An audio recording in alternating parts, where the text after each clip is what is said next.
gentlemen, and again, welcome to the Coach's Corner. I am Coach Andy as always, and today we get to talk about 18.2. So last night, Dave Casher came out during the live announcement and announced what the workout for this week of the Open was.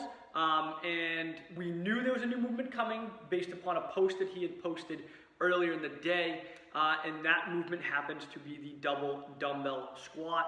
Technically, it's a dumbbell front squat if you want to call it anything. But first, let's actually go over the workout, which is a little bit interesting because it actually has two parts to it. So we have 18.2A, I don't know what they're even calling it. I guess it's just 18.2, right?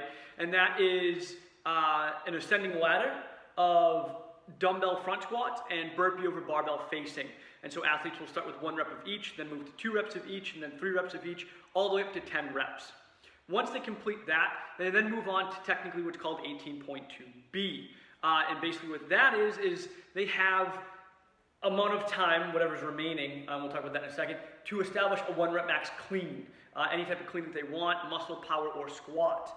And the total thing happens within 12 minutes. So what this means is that if it takes you 6 minutes to do 18.2, then you have 6 minutes to establish your 1 rep max clean in 18.2B. Vice versa, if it takes you 8 minutes to do 18.1, you have 4 minutes to establish your 1 rep max in 18.1B. There is one other time that we have seen a workout like this, and that was in 2015. 2015, 15.1 had an A and a B section to it. 15.1A was an AMRAP of deadlifts, toes to bar, and snatches. 15.1B was 6 minutes to establish a 1 rep max clean and jerk. This workout, 18.2, is set up slightly different in that both workouts are combined within a 12-minute period, which means they're dependent upon each other. And this is going to bring up my first point. My number one tip for 18.2 is on the first section of it, right? 18.2, burn it up. Go as blistering fast as possible. Do not rest, do not break. Finish that part of the workout as quickly as you humanly can do it, all right? And you can rest afterwards. So number one tip for 18.2, burn it up. My second tip, once you finish 18.2, hopefully you've accomplished that first section in enough time that you can actually rest, right? So you want to finish 18.2 in enough time that you have a minute to 2 minutes of rest before you actually start to attempt 18.2B. So burn it up and then rest. That's my number 2 point. My number 3 point, when you start the workout, set up the barbell that you're going to be using for your clean with a weight that you know you can hit under fatigue. Heavy, don't get me wrong, because we want to make sure we get the best score. But worst case scenario, you get 1 lift. So you got to make it count, which means that you want to set it up with a weight that you know you can hit under fatigue. So if your 1 rep max is, I don't know, 155, right? Maybe you're going to set up a bar at 105 if you know that's a pretty consistent number for you to be able to hit. So again, be smart about how you set that barbell up and the jumps you're going to make. Realistically, the average athlete's gonna get about 3 minutes to do this lift. And now if you take into account my second point, right, and that's to rest in between, you're really down to about 2 minutes. So you really only get 2 lifts for this workout, which if you know what you're close to your 1 rep max is, then it should be okay. It shouldn't be that big of a deal.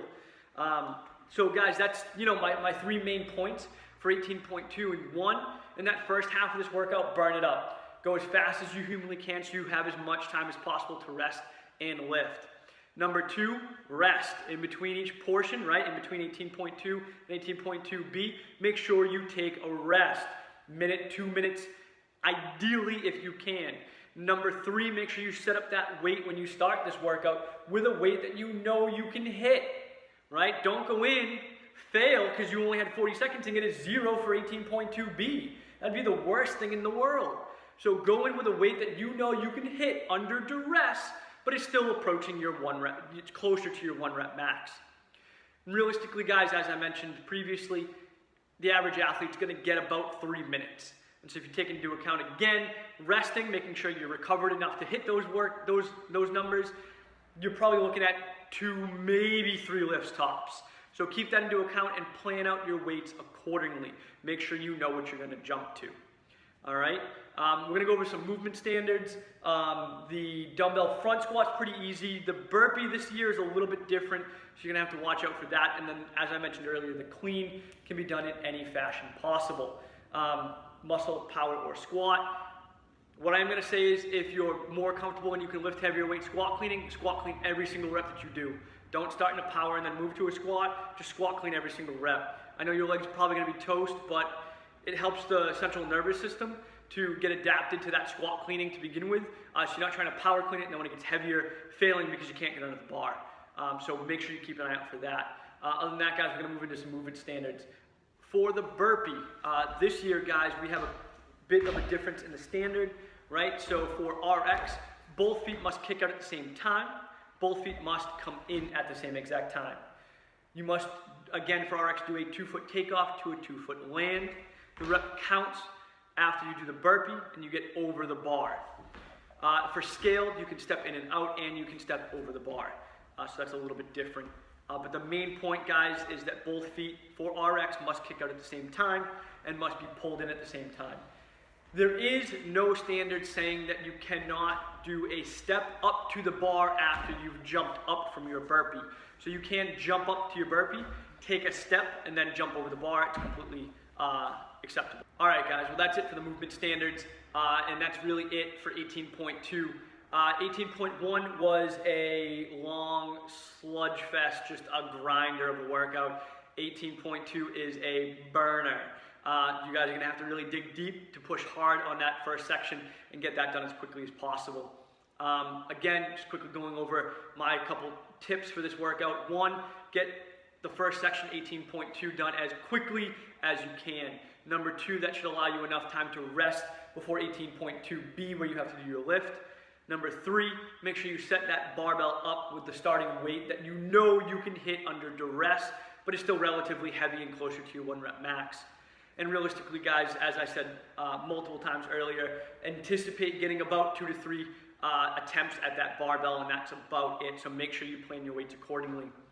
That's it for this week, guys. I'm really excited for 18.2. This is what we think about when we think about an open workout. It's going to hurt.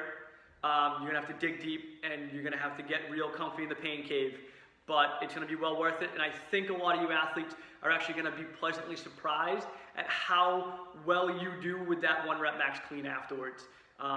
Warming up with an actual workout beforehand does wonders for your 1 rep max, so get ready to be surprised. But other than that, guys, that's all I have for you for this week, for the second week of the Open. I look forward to what Castro and HQ has for us next week, so stay tuned next Friday for 18.3. Thanks very much.